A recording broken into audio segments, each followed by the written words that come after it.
Sabi po na itong mga DDS vloggers na to, kasama si Harry Roque, syempre itong si Maharlika, na no, hopeless na daw ang administrasyong ito ni PBBM. Wow, talaga lang? Hopeless? Baka kayo ang hopeless. Ang ibig kong sabihin, napakatagal na. Ang dami ninyo nang ginawang o inimbentong kasinungalingan para ibagsak ang nasa Malacanang. Pero yun nga, may nangyari ba? Baka kasi kayo talaga ang hopeless. Dahil kung sasabihin yung hopeless coming from only few of you individuals na mga diehard, at sasabihin yung hopeless ang PBBM administration na ito, sino maniniwala sa inyo? Boses na yan ng taong bayan? Natural hindi. Boses yan ngayon ng mga taong desperado katulad nyo.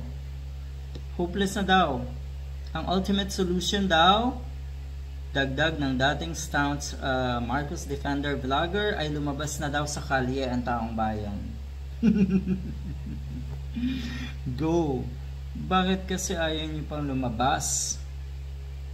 Bakit ayaw nyo ring magpakita, Harry Roque? Bakit Maharlika ayaw mo ring umuwi ng Pinas at pangunahan yung sinasabi nyong pag-aklas, paglabas sa kalye ng mga kababayan natin? Ano po bang sinasabi niyong taong bayan? Kasi kung ang taong bayan, ang totoo niyan, kung ang taong bayan ang tatanungin, majority ng ating mga kababayan, hindi ba't mas marami ang sumisigaw nang i-impeach or na ipa-impeach na si Sara Duterte? Totoo na meron kayong pagtitipon ko ng INC. Malaking grupo. Pero alam ba ng mga yan yung pinaglaban nila doon sa rally na yon? Hindi. Tapos sasabihin nyo, hopeless, kayo po ang hopeless. Dahil ultimong rally ng INC ay inaangkin nyo, na akala nyo talaga ay inyo na mga DDS. Kayo daw or sila daw ang kongreso ng mamamayang Pilipino. Itong mga nagsasalitang DDS na ito. Konting hiya talaga.